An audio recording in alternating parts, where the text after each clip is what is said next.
hayengsi Ministry of Home Affairs ki timba Manipur ki lebiri ba dugumba ngasagi CSO ki leadership haitare am nungai ba mana hanati different ko mama haidi tim wise na mama gi on chalam bani du hayengi oba ko khongthang simati ko komine amuko ne fox le ko join ko gi tim mama haitare ko tim mama ko advance na ngang pham gi pau stare the press statement thol ku ujare adun hajukti join tim mama ko gi ukhan manami na tim mama ko phire amga loina na ko pulap sapi gi drobani na ko ta sengna sahi ani helakraba ki terrorist ngi du gumbang sagin lan ko sahi ani helau ko ki terrorist cha thari ba du gumba tam thiraba lan si sigi oiba chapchaba finding amadi ko hayeng si soidana ko push to bong ne thajaba lai loina na Ministry of Home Affairs ki tim na su ko hayeng gi sakadriba du gumba sagi ko tim si yam lumna haitare ko yam lumna ko dum kay gumakha utpiri kan haba arumba miyeng haitare ko lumna o miyeng khar lobi kan haba thajaba lai adun haju si ko ni yengbu ya basi ko gi komi gi athau bunang ngarang ko ato paper khar jui phomui hayeng gi sanagadu wari china kay gumba ko na hana haigiba Prajasingi apamba mani prajasingi apamba gi oibo khon thamgi ba agenda mayam sugi manungda thawuk oina trokta taragadi khatana khoi wari sana roi ga na mana phongba magi speech ta khoi dum paper khari yaw khoi ui aduna khoi haijening si chun chan khoi kashu hena kashu masjid da khoi na yamna henan lobby tongna ba na tragana khoi gi karhani Ministry of Home Affairs ki team boy khoi na nuksibina ba nonja ba na tragana karhani ekoi mi chang chang mi na khoi kashu hainem thuta de asum budun asum basini aram sini hena khoi na yam clear thamam chang hetare ko aduna hajukti kokomi amuko fox ki oi ba khalundu ekoi different opinion kai gumkha khena bale ramena khala bauda ekoi ngarangi magi hanagi meeting advance na tare ko thamina matungda ekoi mi oi tara pan sabat tim cha tore hajiko aduna common agenda amada samana hanasum thamala iko adu hajukti picture amada ko ekoi punna unite oina khoi oi ba pam sini praja gi apam sini manipur gi leadership sakam sini manipur gi hojik oi film issue sini gaina khoi chapchawa agenda kharek thamaga yajti khoi move to khon dorobani na taseng namasi sai area sida Ministry of Home Affairs na juta seng namasi khoi trai trai lo ni habi thaldi ko adun haju si sapi ba dugumba ko komi amuko fox ki mi tra pro sab leader sing taseng na khoi mai patna halanjani ngai ko taseng na chapchana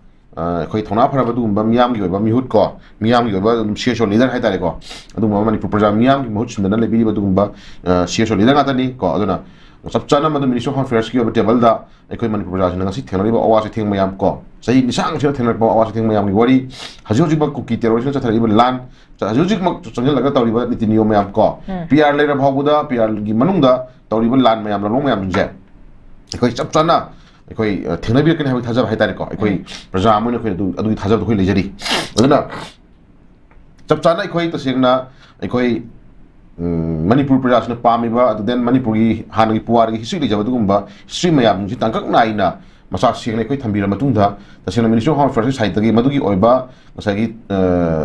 di usita bana tragana sagi moina sagi sangjal iba haira iba mayam gi oiba sigi nakan dai tare ko na koina mongda Ministry of Home Affairs ki site gi kai thoi usita mongda khoi laktar ga di mado ta singla sabchane khoi Manipur program yam punna ekoi hajiti laimin na horiba except Manipur thugaya pam kangbu na taba tare ko Manipur thugaya pam kangbu na taba kundami na horiba furup masaw gira chokbo gira ko han de khon kundami na ga state na recognize tawdana miyam na yana na ba du furup control gi banungda Manipur thugaya pam ba dugumba community khar natana lemori miyam ji khoi punjil kan da jiti khoi lebak ki miyam ge ba dugumba firam long ni matam do oire ba ko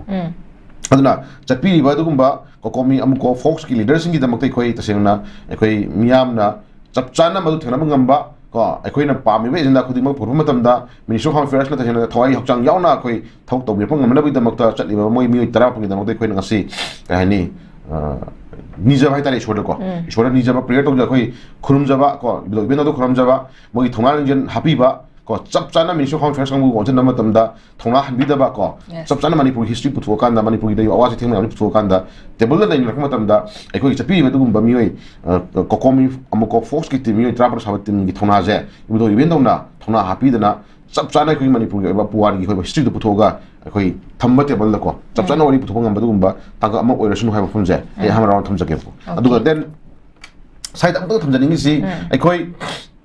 Ministry of Home Affairs na ngasi phawda aikoi ngasi ga sana ngasi hei sana du ko gi ngasi meeting si ahumlok su tangak ni ko jan jar du tar di mamang da different ko gi CSOs me am to na ko dana mana wari sana gi matam da chatli ba CSOs sing gi ba magi opinion magi apamba adagi tahoning ba mayam ko tu thambira man hetari table ko thama man hetari ko adugi table me am thama mayam jing do ngasi phawda Ministry of Home Affairs na kari thabak to on thoge ha ba simasu no mamang de ko ani round the clock koi phamin kan da sa gi ani sana gi wari manung da noina pamba is nazing manung da ko simi thawon on thu ha ba se simasu am clear oina ko clear oina ngasi manipur miam da tra chapi ba ba sa simasu dai ora sing nei leadership da khon bam sang he tare ko tauri ha do ya roi ba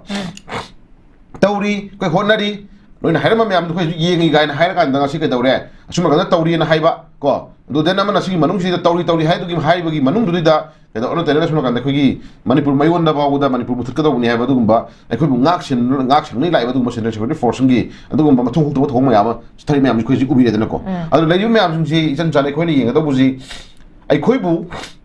ngak sin ni lai ba dugumba central security force ki lai bi ba dugumba siphoi jing duna ai khoi ki manipur gi mai wonda manipur thaba muthat lu hai ji ma gi hidden na ji kai no ha ba ji ma ju ma'am clear होइना ngasi Ministry of Home Affairs हाइतगी मदु हायम चंगी हेतारे को मै ngasi inquiry तौरी हाय inquiry report नमजला थंबगी मरम कइनो चपचाना मदुगी action एना कोस मदुगी चपचाबा दिचिन कइ लबि रे को दे नमना